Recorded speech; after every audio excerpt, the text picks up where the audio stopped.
Maka umat bertanya kepada imam, Romo, kami harus memilih capres dan cawapres nomor berapa? Imam, karena ada ketentuan hierarki tidak boleh berpolitik praktis. Wah, tahu kan? Tanya. Saya tidak tahu pertanyaan ini bisa tulus, bisa juga berakal bulus. Karena umat kita tersebar di 3 paslon ini, ya. Tulus, umat minta petunjuk calon mana yang harus dipilih dengan ajaran dan keyakinan gereja. Berakal bulus, umat ingin menguji apakah pastornya ini netral atau tidak. Lalu pertanyaan, gereja netral dan siapa gereja? 3 unsur. Rohaniwan, hierarki, biarawan-biarawati, kaum awam. Kita semua, itu yang disebut dengan gereja.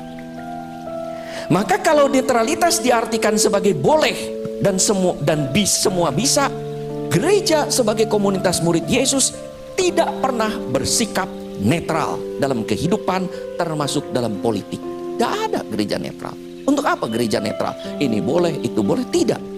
Gereja selalu memihak, yaitu mempunyai opsi dan preferensi pada orang, kelompok, komunitas yang mengutamakan kesejahteraan umum atau bonum commune sebagai tujuan akhir dari setiap kesadaran, gerakan, dan kegiatan yang tampil dalam keadilan dan kesetaraan yang tentu berbasis pada kebenaran moral dan kebaikan etik. Maka keselamatan manusia dan kemuliaan Allah diutamakan oleh gereja. Gloria Vivens Dei, kata Santo Irenaeus, itu tujuannya. Maka gereja berpihak.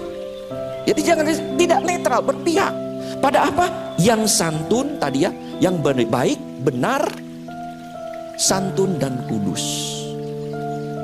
Gereja akan bertindak dengan bijak dan cerdas berdasarkan hati nurani dan bisikan roh ilahi. Gereja akan bersuara keras kalau hak Allah, gereja, dan hak manusia sesama diganggu, dilanggar, dan diinjak-injak. Syukur kepada Allah kalau kita mempunyai semua calon presiden dan wakil presiden serta anggota legislatif, kepala daerah, orang-orang yang berintegritas dengan perkataan dan perbuatan yang baik, benar, santun, dan kudus itu.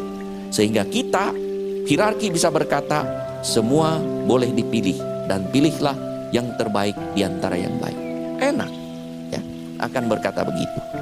Dalam keadaan di mana semua calon buruk dalam keadaan itu tidak memenuhi kriteria pemimpin dan wakil seperti yang diharapkan gereja, hierarki akan berkata, pilihlah salah satu calon dengan resiko terburuk, dengan resiko buruknya terkecil. Tapi harus pilih.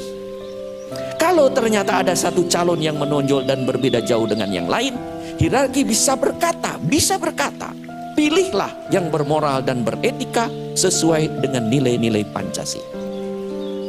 Lalu saudara-saudari bertanya lagi, Bapak Uskup, lalu kami harus pilih yang mana? Nah, ini tulus apa bulus?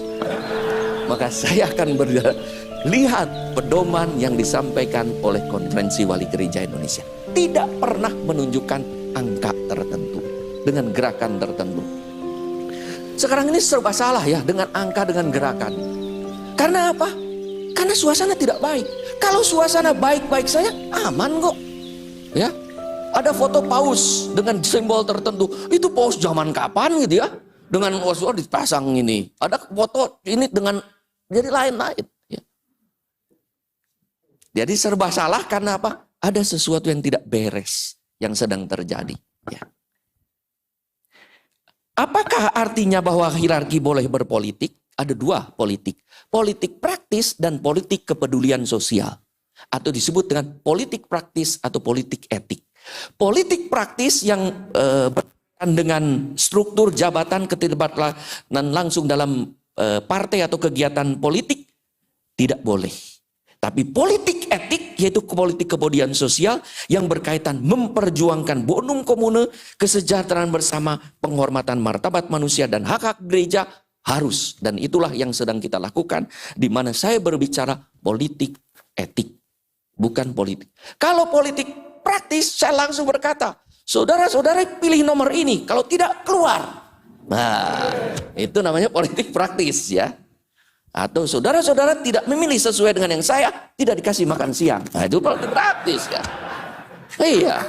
Ya, nanti ada makan siang loh. Ada. Kita kebagian. Nah, karena politik etik, mau pilih nomor 1, nomor 2, nomor 3, makan siangnya sama. Ya, kalau lebih boleh tambah.